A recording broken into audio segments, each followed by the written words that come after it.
So my name is Brian, and Murenbeeld and Company is a subscription-only research service whose customer base is asset management firms, pension funds, gold mining companies, and the odd high net worth reader.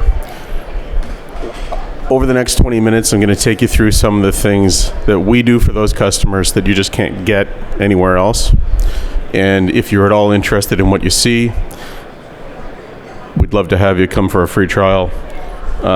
As you can see on the website, as you can see on the slide here, anyone here can have a 2-month free trial by going to our website, www.murenbeeld.com. I'm being told to move the microphone farther away. How's that? Is that perfect? All right. All right, let's get started. I'm not a fantastic presenter. I have kind of a down-home, comfy style, so I'm going to lean on the lectern. We'll go through slides, and if you have any questions at any time, just shoot a hand up in the air. We'll stop and deal with it. Okay? So this is about myself. At the bottom, you'll see that I work at Murenbeeld and Company. You'll know Murenbeeld because we're led by Dr. Martin Murenbeeld, and he used to run the in-house economics department at Dundee Corporation. So we are if you'll call it a spin-out from Dundee. We all left Dundee and moved from the free model at Dundee to subscription revenue for ourselves, and it's working out fabulously. In addition to that, I'm a value investor and I do turnarounds. So our history, Martin Murenbeeld, PhD, began this advisory business in the 1970s. His first client was Cominco, and it's continued for many, many years. In 2004, Ned Goodman bought that advisory business, and it became the in-house economics department at Dundee. 2017, we left Dundee and came into the current system. What I'm going to talk about today, I'll take you through 4 proprietary indexes that we build and give to our subscribers, and then I'm going to take you through our current gold forecast and what underlies it. Okay? We don't pick stocks.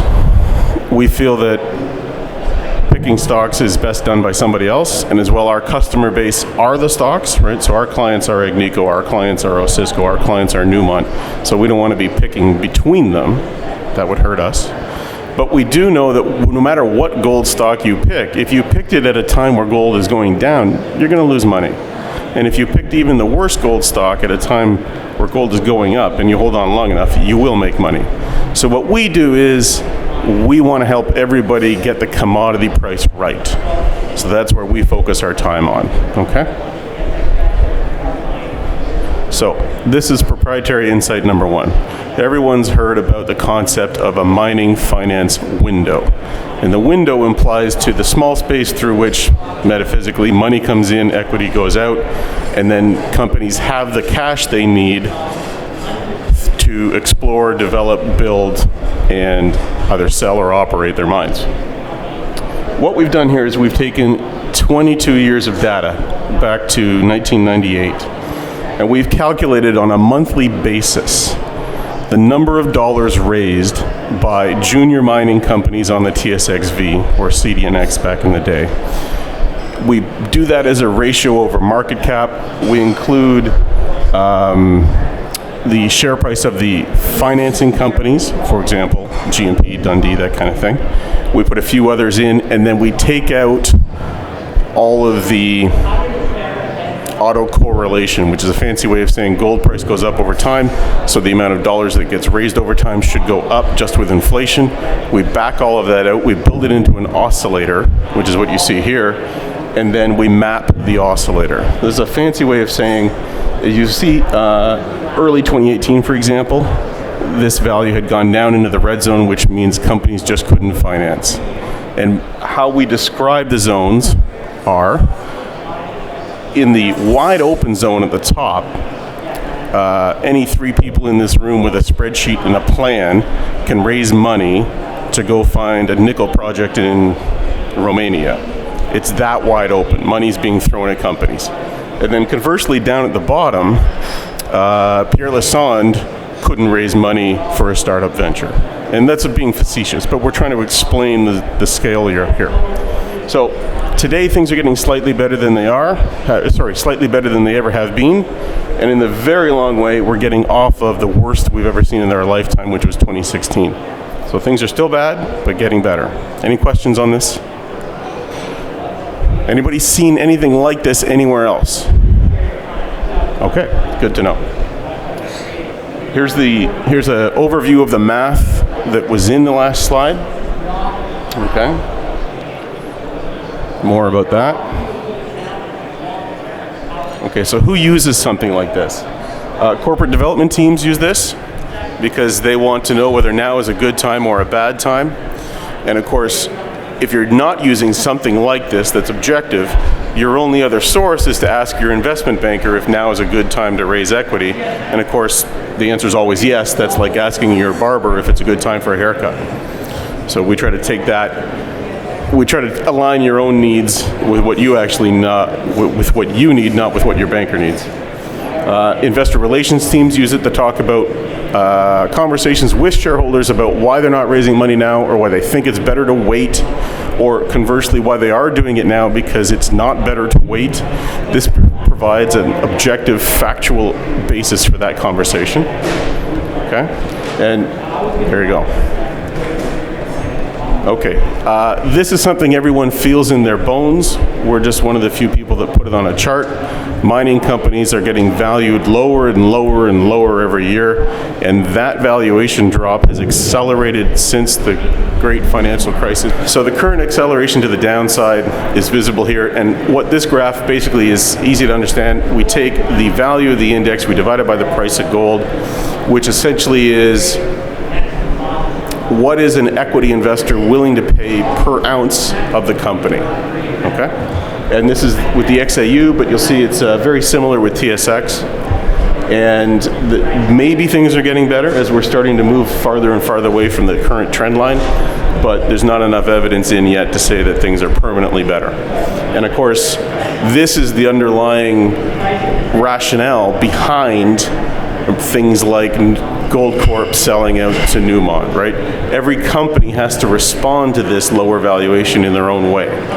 And so if you have two large companies and you can consolidate them into one larger company, you can cut out a whole section of middle management. You can also rationalize the project pipeline.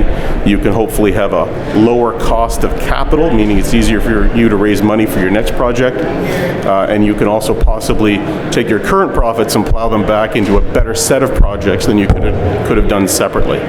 Okay. This is a chart which we call, because I haven't dreamt up a better name for it yet, the mining cycle Generalist Involvement Index. And if someone's got a better idea for the name after I describe what it is, I'm all ears.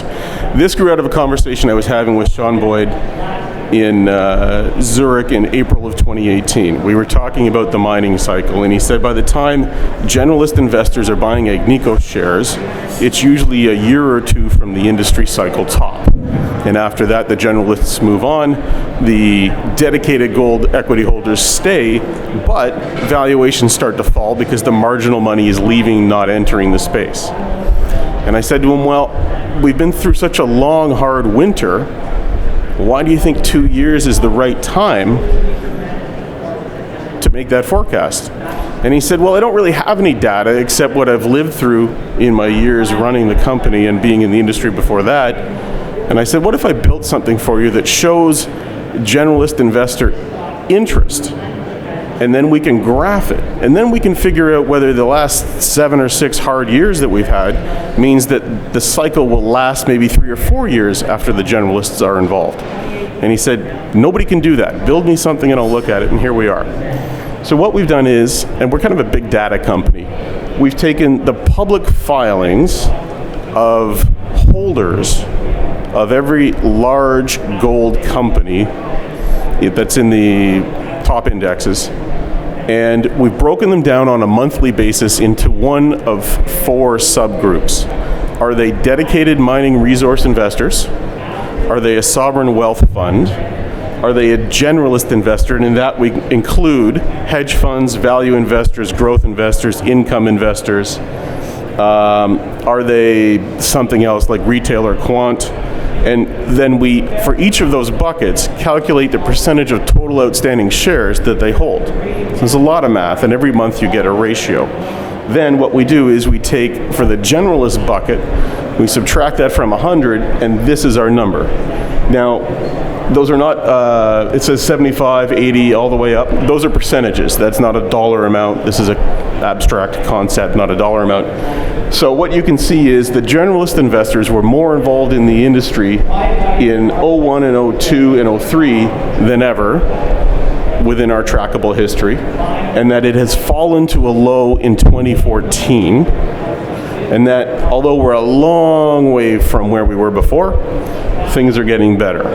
Okay, so now pretend you're Sean Boyd of the Agnico. He looks at that and says, aha, I should spend more time in San Francisco, New York, the generalist investor capital centers than I would otherwise be spending in Montreal, Toronto, Johannesburg, that kind of thing. So you can see the value of what this is, and it also helps investors figure out where we are, because everybody who's here now in the miserable part of the cycle, you're all going to be making the money in the years ahead, and you want to know when everyone else is piling in. Well, that'll be somewhere at or above the red peak line, and when it starts to roll over again, this is a valuable tool for that. Now this one is really exciting, but you have to be a numbers geek to want to understand it. What we've done here is we've taken the price of gold, so straight up price of gold, and then, and it's really faint, but there's a pink band around most of the data here where they all kind of bump a little bit up, a little bit down, and the gold and blue are very close to each other.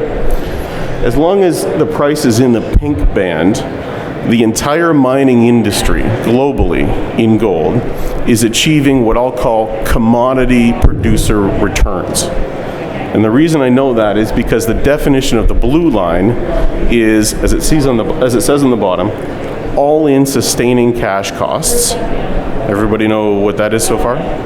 Okay, and in the years where we don't have that, we built a proxy for it on cash costs.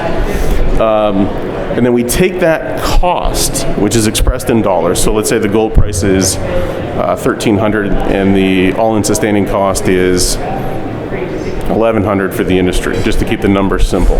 That $200 difference has to be the return on capital for the industry. So now the question is, how much of that is a return on capital at a risk-free rate? So what we do is we divide that $200 difference by the return on the 10-year. And then you're going to get left with a power, an exponential number, and that's what we graph. So what you can see here is in the 2011 to 2013 period, the industry was rationally responding to overproduction, obviously. Overproduction was the rational response to excited profits. And then it's fallen back in, it's stayed in the competitive zone for a very long time. And what we're building here is a way to show CEOs, based purely on data, when the industry is going to be undersupplied and oversupplied. Okay, any questions so far?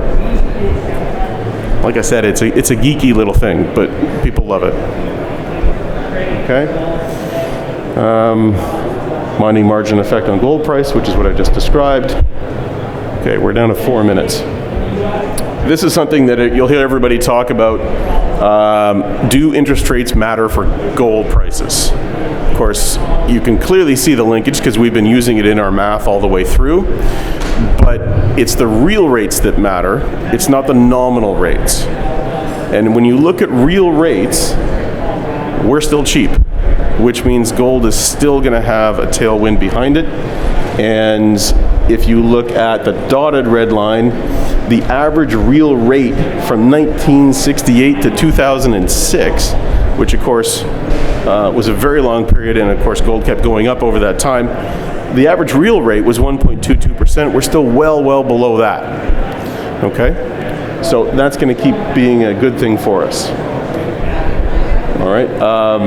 We're going to talk about gold price drivers and gold forecast here very shortly. Now we run dozens of models, and our forecasts are based on dozens of models, and those models have been built by Martin Murenbeeld over the last 40 years. And they've also been built by Chantal Skeven, who is lurking at the back door, and if you turn around, she'll give you a wave.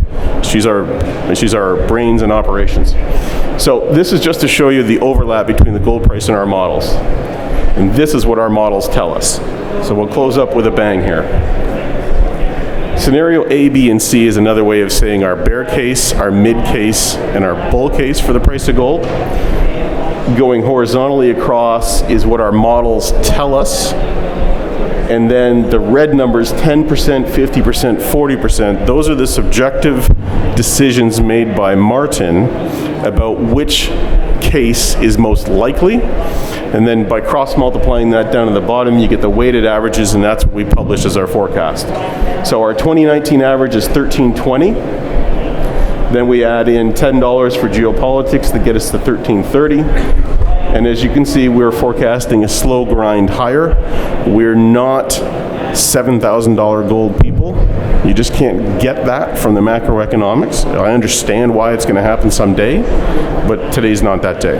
Okay, and when it does start to happen, it'll be picked up in our models, and we'll still be more informative for you than anybody else on that topic.